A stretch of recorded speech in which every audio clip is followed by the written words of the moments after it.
दुकान बंद करने का वक्त हो गया है, पर मोहन अभी भी वही खातों में सर खपा रहा है और रोहन अपनी बीवी के हाथ की गरम खीर खा रहा है। कैसे? खाता बुक, डिजिटल इंडिया का डिजिटल खाता, मुफ्त, सुरक्षित और आसान। नमस्ते, मेरा नाम है सिद्धांत और आप द ललन टॉप देख रहे हैं।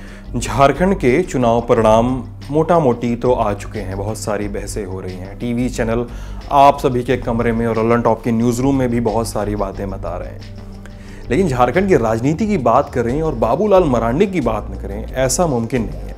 मरांडी यानी झारखंड का पहला मुख्यमंत्री, मरांडी यानी संघीय राजनीति का वो नेता जिसने संघ से गुस्से में पीछा छुड़ा लिया।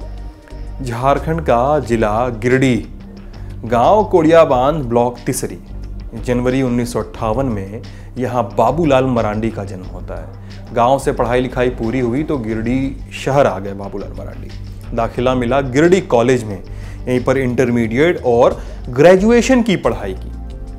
जिस समय मरांडी यहाँ पढ़ रहे थे उस समय धीरे धीरे राष्ट्रीय स्वयंसेवक संघ का माहौल तैयार हो रहा था। जेपी आंदोलन और उसके बाद की इमरजेंसी से कांग्रेस के प्रति मतभेद पैदा हो रहे थे और जनता पार्टी और जनसंघ से आगे चलकर भाजपा की नींव भी धीरे धीरे पड़ रही थी।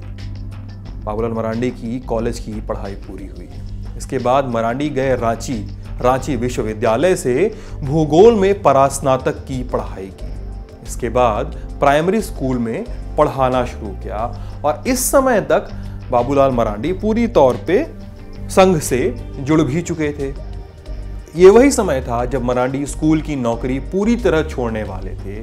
नौकरी छोड़ने के पीछे दो कहानियां चलती हैं। पहली कहानी है कि बाबूलाल मरांडी को शिक्षा विभाग में एक काम था।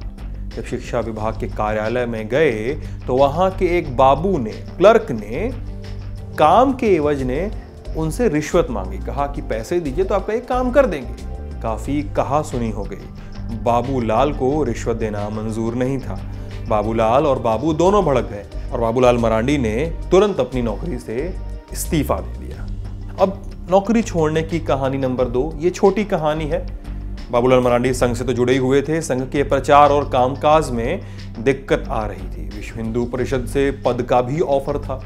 मरांडी ने ये सब चीजें देखते हुए शिक्षक के पद से इस्तीफा दे दिया और विश्व हिंदू परिषद ने उन्हें वनांचल क्षेत्र का, जो अब झारखंड कहा जाता है, वनांचल क्षेत्र का सचिव नियुक्त किया। साल आया 1983।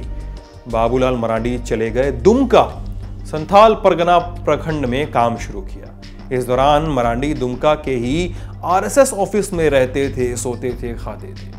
इस दौरान भाजपा के विष्णु प्रसाद भैया के संपर्क में आए। फिर बाबूलाल मरांडी ने धीरे धीरे आना जाना शुरू किया रांची, जो अब झारखंड का मुख्य शहर है। और मरांडी धीरे धीरे दिल्ली और रांची के बीच पुल बन गए। संघ की दिल्ली में हो रही गतिविधियों और रांची में हो रही गतिविधियों को कंडक्ट करने लगे। इस समय मरांडी का संघ में कद बढ़ने लगा था और कुछ सालों पहले ही गठित हुई भाजपा की नजरों में वे चढ़ते जा रहे थे। साल आया 1991। भाजपा ने दुमका लोकसभा सीट से टिकट दिया बाबूलाल मरांडी को। इस चुनाव में मरांडी को हार का सामना करना पड़ा। अगला लोकसभा चुनाव साल 1996। दुमका लोकसभा सीट से भाजपा ने फिर से टिकट दिया बाबूलाल मरांडी को। सामने थे शिबू सोरेन, हेमंत सोरेन के पिता। सोरेन ने बाबूलाल मरांडी को हरा दिया 5000 वोटों से। लेकिन राजनीति में बड़े नेता से हारने वाला नेता भी बड़ा नेता बन जाता है। ऐसा कई बार देखा गया है।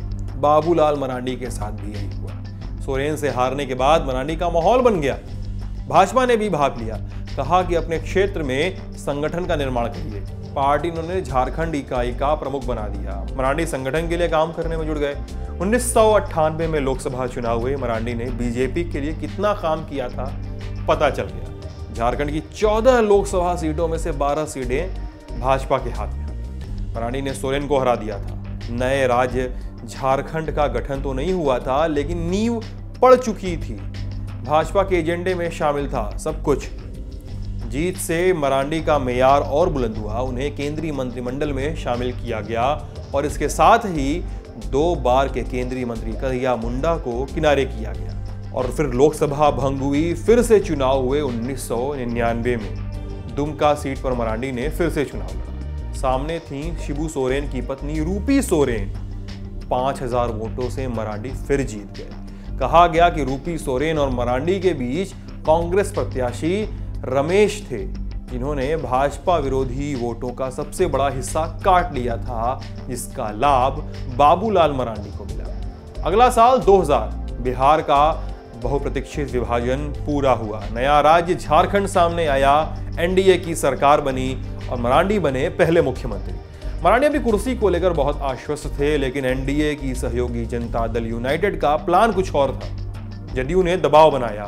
3 सालों के भीतर मरांडी को इस्तीफा देना पड़ा। अर्जुन मुंडा बने मुख्यमंत्री। मरांडी चले गए साइड में। मरांडी ने धीरे धीरे इस राजनीति से दूरी भी बनाई। फिर आया साल 2004 लोकसभा चुनाव। बाबूलाल मरांडी ने अपनी सीट बदल दी। दुमका से लड़ते थे, इस बार चले गए कोडरमा। बीजेपी की इस चुनाव में हालत खराब थी। मरांडी को छोड़कर और कोई भाजपा नेता झारखंड में लोकसभा चुनाव जीत नहीं पाया। मरांडी और भाजपा में दूरियां बढ़ती गईं। साल आया 2006। मरांडी ने भाजपा और लोकसभा की सदस्यता से इस्तीफा दे दिया। भाजपा से दूर जाने के बाद मरांडी ने गठन किया झारखंड विकास मोर्चा। भाजपा के 5 और विधायकों को तोड़कर अपने साथ लेते आए। अब फिर से एक मौका था कि खुद को साबित किया जाए। कोडरमा लोकसभा सीट पर उपचुनाव होने थे। स्वतंत्र उम्मीदवार के तौर पर बाबूलाल मरांडी चुनाव लड़कर जीत गए। फिर आया 2009 का लोकसभा चुनाव। मरांडी इस बार कोडरमा सीट पर झारखंड विकास मोर्चा अपनी पार्टी के टिकट पर चुनाव लड़ रहे थे, जीत गए। लेकिन मरांडी की जीत का सिलसिला बहुत दिनों तक जारी नहीं रह सका। मरांडी ने भाजपा के लिए प्रदेश में जगह तो बना दी थी, लेकिन खुद को ही बाहर कर लिया था पार्टी से। तो आज जब झारखंड विधानसभा के चुनाव के नतीजे आ रहे हैं हमारे बीच, अब खबरें चल रही हैं कि हेमंत सोरेन झारखंड के अगले मुख्यमंत्री बनकर सामने आने वाले हैं। लेकिन अब आप बात करिए चुनावी जोड़ तोड़ की, तो मरांडी ने कह दिया था दिन में, जिसके साथ जाना होगा जाएंगे, कोई भी पार्टी अछूत नहीं है। यानी सरकार बनाने के लिए अपना समर्थन देने को तैयार थे। बाबूलाल मरांडी पे ये बातचीत आपको कैसी लगी हमें जरूर बताइएगा वीडियो कमेंट सेक्शन में। वीडियो अगर यूट्यूब पर देख रहे हैं तो हमारे यूट्यूब चैनल को सब्सक्राइब कीजिएगा। फेसबुक पर देख रहे हैं तो हमारे फेसबुक पेज को लाइक कीजिए। हमारा ऐप है गूगल के प्ले स्टोर पर डाउनलोड कीजिए, दी लल्लन टॉप ऐप। सारे वीडियो, किस्से, कहानियां, सब कुछ सबसे पहले ऐप से आप तक पहुंच जाएगा। कैमरे के पीछे है राशिद। देखते रहिए दी लल्लन टॉप.com। शुक्रिया।